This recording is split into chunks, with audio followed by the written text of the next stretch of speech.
यह कहानी मणिपुर के एक पहाड़ी गांव रोहिमपुर की है, जहां जाने से पहले ही लोगों के रोंगटे खड़े हो जाते थे। यह गांव घने जंगलों और पहाड़ों के बीच स्थित है और स्थानीय लोग मानते हैं कि यहाँ एक भयानक ब्रह्म राक्षस का साया है। कहते हैं कि यह ब्रह्म राक्षस गांव के पूर्वजों द्वारा शापित है, जो वहाँ वर्षों पहले एक क्रूर तांत्रिक के रूप में रहता था। उसकी मृत्यु के बाद उसकी आत्मा ब्रह्म राक्षस में बदल गई और वह हर रात गांव में आने वाले को अपना शिकार बना लेता था।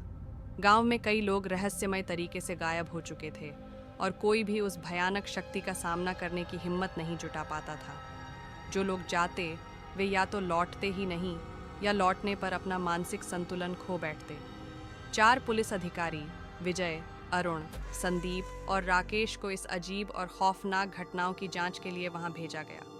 उन्हें गांव के पास एक छोटा सा कैंप स्थापित करना था और वहां के लोगों से बात करके इन रहस्यमय घटनाओं के बारे में पता लगाना था। गांव वाले हर बार चेतावनी देते कि सूरज ढलते ही वहां से चले जाएं, लेकिन इन पुलिस अफसरों ने सोचा कि यह सब अंधविश्वास होगा।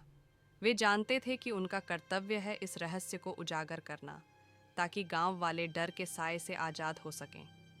रोहिमपुर में पहुंचते ही चारों अफसरों ने देखा कि गांव में अजीब सी चुप्पी पसरी हुई थी। न कोई चिड़िया की चहचहाहट, न ही लोगों की आवाज़ें। जैसे ही वे गांव में घुसे, उनके शरीर में ठंडी लहर दौड़ गई। वहां के घर खाली पड़े थे और हर दीवार पर एक ही तरह के लाल रंग के अजीब निशान बने हुए थे। वहां के कुछ बुजुर्गों ने डरते हुए बताया कि रात के समय एक ब्रह्म राक्षस गांव पर कब्जा कर लेता है और उसकी चीखें पूरे गांव में गूंजती हैं। रात होते ही विजय और अरुण ने गांव के चौक पर निगरानी का जिम्मा लिया, जबकि संदीप और राकेश एक पुराने मंदिर के पास गश्त कर रहे थे। आधी रात के करीब उन्हें एक बूढ़ा आदमी दिखाई दिया, जो धीमी आवाज में कुछ बड़बड़ा रहा था। विजय ने उसे पुकारा, लेकिन बूढ़ा एक डरावनी हंसी के साथ धुंध में गायब हो गया। विजय के साथ बैठे अरुण ने भी उस अद्भुत दृश्य को देखा और दोनों ने महसूस किया कि यहाँ कुछ अजीब और खतरनाक है। अगली रात चारों ने गांव के केंद्र में एक योजना बनाई, लेकिन जैसे ही रात हुई, आसपास का माहौल एकदम से ठंडा हो गया। संदीप ने पास के झाड़ी में कुछ हलचल महसूस की और जब वह वहां पहुंचा तो उसके सामने वही बूढ़ा आदमी खड़ा था। बूढ़े के हाथों में खून सने नाखून और आंखों में खून जैसा लाल रंग था। संदीप ने भागने की कोशिश की, लेकिन उसके पैर मानो जड़ हो गए। तभी विजय ने उसे खींचकर बचाया और दोनों तुरंत गांव के सुरक्षित जगह पर चले गए। अब उन्हें समझ में आ गया कि यह कोई मामूली घटना नहीं है, बल्कि कोई दैवीय शक्ति है। तीसरी रात चारों अफसरों ने सोचा कि इस ब्रह्म राक्षस का सामना करना ही पड़ेगा। वे अपने साथ हनुमान चालीसा, ताबीज और कुछ पवित्र जल लेकर गए, जो उन्हें गांव के बुजुर्गों ने दिया था। रात गहरी होते ही उन्होंने महसूस किया कि हवा में एक भयानक खामोशी और सर्दी छा गई थी। तभी चारों के सामने एक भयानक आकृति उभरने लगी। बड़े बड़े नाखून, लाल आंखें और चेहरे पर एक क्रूर मुस्कान थी। संदीप ने जल्दी से हनुमान चालीसा का जाप शुरू किया और विजय ने उस पर पवित्र जल छिड़का, लेकिन ब्रह्म राक्षस ने एक जोर की गर्जना की और एक भयानक ठहाका लगाया। पवित्र जल और चालीसा का उस पर कोई असर नहीं हो रहा था। अब चारों अफसरों को लगने लगा कि उनकी मौत निश्चित है। जब ये पुलिस वाले गांव में आए थे, उस टाइम पे एक बुजुर्ग साधु भी वहीं मौजूद थे। उन साधु के लिए ये अनुमान लगाना मुश्किल नहीं था कि इन पुलिस वाले के साथ क्या क्या हो सकता है। इसी बात का अंदाज़ा लगा के उन्होंने गांव के नज़दीक ही रुकना सही समझा, ताकि जब पुलिस वाले को मदद की ज़रूरत हो तो समय पे पहुंच सके और उनकी मदद की जा सके।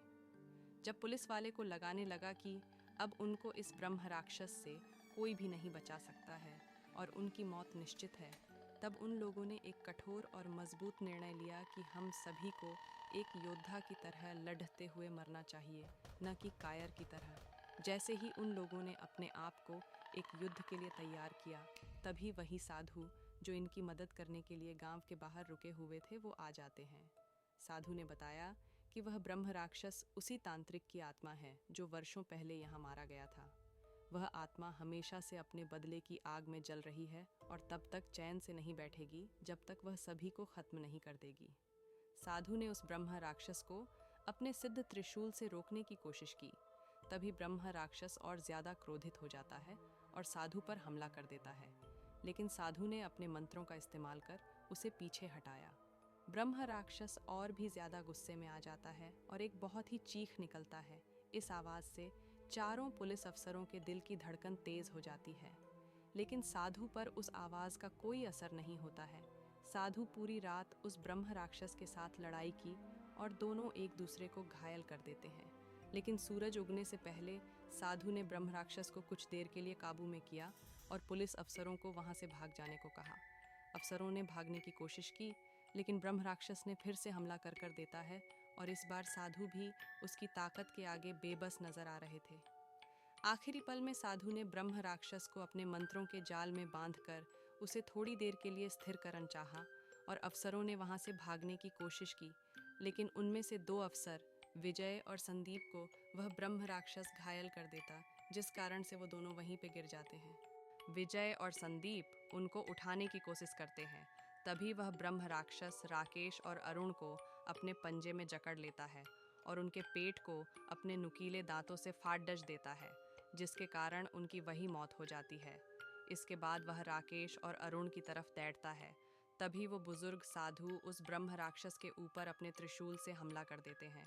त्रिशूल के चोट के कारण वह ब्रह्म राक्षस कुछ समय के लिए मूर्छित हो जाता है और यही सही समय था उन पुलिस वाले के लिए कि वो यहाँ से भागकर अपनी जान बचा सके। साधु के हमले के कारण ब्रह्म राक्षस मूर्छित होने के बाद हवा में कहीं गायब हो जाता है, लेकिन उन साधु को इस बात का गहरा दुख होता है कि मेरे रहते 2 निर्दोष पुलिस अफसर की जान चली गई। सुबह के समय गांव वालों की मदद से उन पुलिस वाले की डेड बॉडी को खोजा गया और उनको पुलिस और गांव वालों की तरफ सम्मानजनक तरीके के साथ अंतिम विदाई की गई। तब से लेके अब तक उस गांव में जब भी वह ब्रह्म राक्षस किसी को अपना सीकर बनाने की कोशिश करता है, तो विजय और संदीप उनकी रक्षा करते हैं। गांव वालों का कहना है हर रात उस ब्रह्म राक्षस के साथ विजय और संदीप की लड़ाई होती है। दोस्तों, आपको ये कहानी कैसी लगी? प्लीज़ कमेंट बॉक्स में बताइए।